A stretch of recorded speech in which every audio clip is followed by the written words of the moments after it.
துளசி, துளசி. யார் இவரு?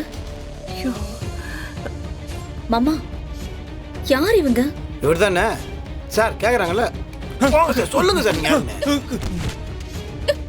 இவர் தான் போஸ்டர் அடிச்சு ஒட்டினது, துளசியோட பேரை கெடுத்தது.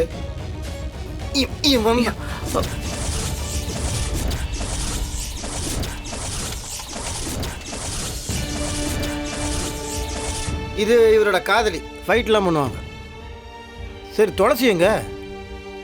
அக்கா,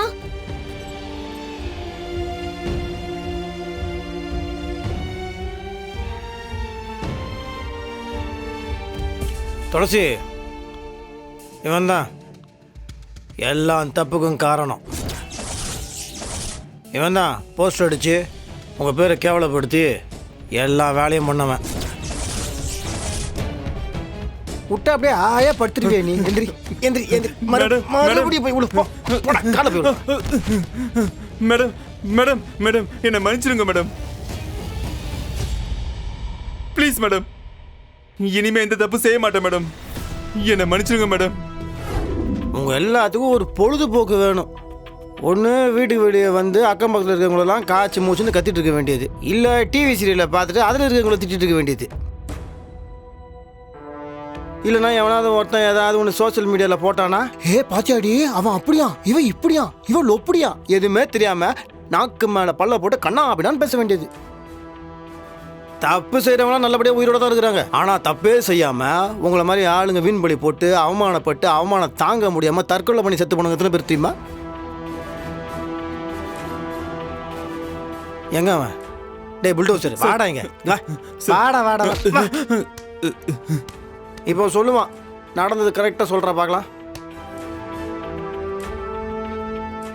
எல்லாரும் என்ன மன்னிச்சிருங்க. டேய் ஒரு நிமிஷம். டேய் தலைவா, வீடியோ எடுறா. சரி. ஏன் நீ மட்டும் தான் வீடியோ போடுவேன், நாங்கள் போட மாட்டோமா? ஏடுறா. எல்லாரும் என்ன மன்னிச்சிருங்க. துளசி மேடம் எந்த தப்பும் பண்ணல. நானும் இவ்வளவு சேர்ந்து தான் எங்களை மாட்ட வச்சோம். அவங்க கிட்ட ஒரு பொய்யை சொல்லி கோயிலுக்கு வர வச்சோம். சரி, அவங்கள பத்தி எவிடன்ஸ் கொடுக்கறேன்னு சொன்னீங்கல்ல, எங்க? இல்லக்கா, இப்போ கையில இல்ல, என்னோட ரூம்ல இருக்கு. என்ன சார் இப்படி போட்டு அடிச்சிருக்கீங்க? ஏன் சார் உங்கள் வீட்டு பொண்ணையும் உங்கள் பொண்டாட்டியை தப்பு தப்பாக பேசினா சும்மா இருப்பீங்களா? இல்லை மடியில் தூக்கி வச்சு பிரியாணி ஊட்டுவீங்களா? சும்மா இருங்க சார், சாகடிக்காமல் விட்டேன், அது வரைக்கும் சந்தோஷப்படுங்க. சரி, உங்களை ஸ்டேஷனை கூப்பிட்டு போய் முறையாக விசாரிச்சு என்ன தண்டனை கொடுமோ கொடுங்க. சரி வா தம்பி, ஜோடியா போ, கூட்டிட்டு வாங்க. சரி சரி, இருந்தா டே நம்ம கட்சி ஆஃபீஸில் சொல்லி இந்த சோஷியல் மீடியாவில் என்ன போட்டு போட்டு விட்ருங்க.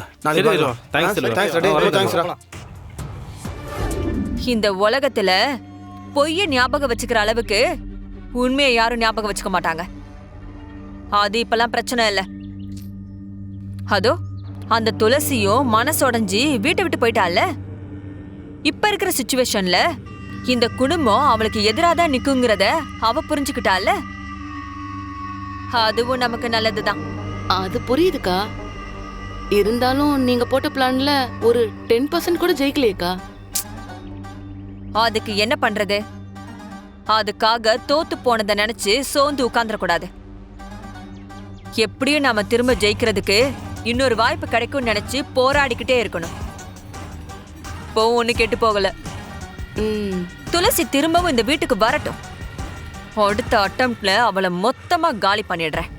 இவ அடிக்கிற ஒரு அட்டம்ப்ட்லயும் என் வாழ்க்கையும் சேர்ந்துல அடமானம் வைக்கிற மாதிரி இருக்கு. இவளை விட்டு போனாலும் நம்மள கொன்னுடுவா. இவ கூட இருந்தாலும் வில்லங்கமா இருக்கு.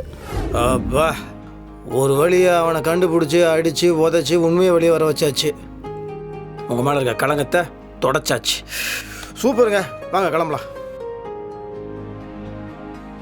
எங்க வீட்டுக்கு? நாங்க வரல. ஏன் அக்கா? என்னக்கா? மாமா ப்ரூவ் பண்றதுக்காக தான் இவ்ளோ பெரிய ரிஸ்க் எடுத்திருக்காரு. எதுக்கு மேல எனக்கா கோவம்? கிளம்புக்கா. இந்த விஷயத்துல நீ தலையிடாத. ஏங்க நீங்க ஏங்க இந்த மாதிரிலாம் பேசிட்டு இருக்கிறீங்க? நீங்க வீட்டுக்கு வாங்க, உங்களை பத்தி யார் யார் தப்பா பேசினாங்க எல்லாத்தையும் உங்ககிட்ட மன்னிப்பு கேட்க வைக்கிறாங்க.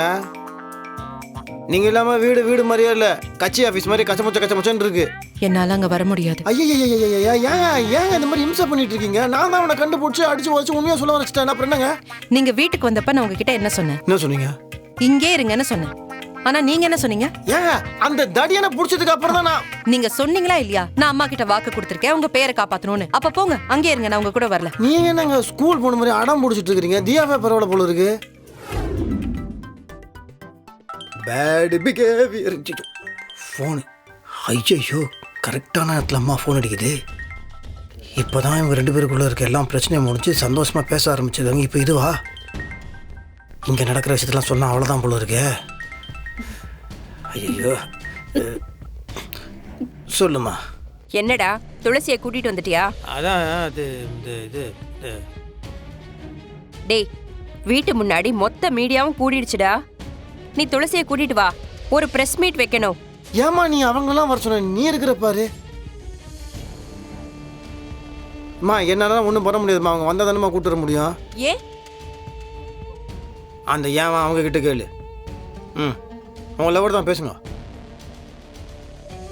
அத்தை, துளசி எதுக்குமா வரமாட்டேன்னு அடம் பிடிக்கிற? இல்லத்த, எனக்கு அங்க வர விருப்பம் இல்லை. ப்ளீஸ் என்னை ஃபோர்ஸ் பண்ணாதீங்க, நான் இங்கே இருந்துக்கிறேன். துளசி என்னம்மா, நான் தான் வீட்ல இருக்கிற அத்தனை பேரும் பேசின பேச்சுக்கு மன்னிப்பு கேட்டுட்டேனேமா. இப்படியெல்லாம் நான் யாரையுமே வீட்ல திட்டினதே கிடையாதும்மா. உனக்காக தாம்மா நான் அவ்வளோ பேசியிருக்கேன். நீ கிளம்பி வாமா. நீ இல்லாம இது குடும்பமாவே இல்லம்மா. விக்கிரகமே இல்லாத கோவில் மாதிரி இருண்டு போய் கிடக்குமா. இல்லத்த. என் மேல உனக்கு பாசம் இருக்கா இல்லையா? ஐயோ அத்தை, இருக்கத்த. எங்க அம்மாவுக்கு அப்புறம் நீங்க தான் என்னோட பெரிய உறவு. ஆனா இந்த ஒரு விஷயத்துல என்னை ஃபோர்ஸ் பண்ணாதீங்க. சொல்லுமா. துளசியோட நீ இந்த வீட்டுக்கு வர்றதா இருந்தா வா, இல்லைன்னா அங்கேயே இருந்துக்கோ. அவ்வளவுதான், நான் சொல்லிட்டேன். மா மா மாமியாரும் மருமகளும் இந்த விஷயத்துல ஒரே மாதிரி இருக்கிறாங்க. சே, உன்னால நான் ரொம்ப காயப்பட்டிருக்கேன்டா. இனிமேதான் உனக்கு எனக்குமான கேம் ஆரம்பிக்க போகுது. என்கிட்ட இருந்து தப்பிச்சு போயிட்டல. இனி நீ எங்க இருந்தாலும், இந்த உலகத்துல எந்த மூலையில இருந்தாலும், நான் உன்னை நேர்ல வந்து சந்திக்கிறேன்டா. இந்த மகேஷ் உன்னை விட மாட்டான்.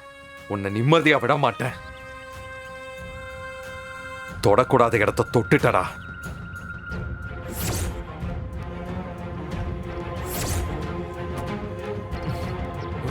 யார் பாஸ் அந்த ஆளு? எதுக்கு அவன் உங்களை தேடிட்டு இருக்கான்? யாருன்னு உனக்கு தெரியாதாடா? டேய், சிவராமன்டா, அஞ்சலியோட அப்பா.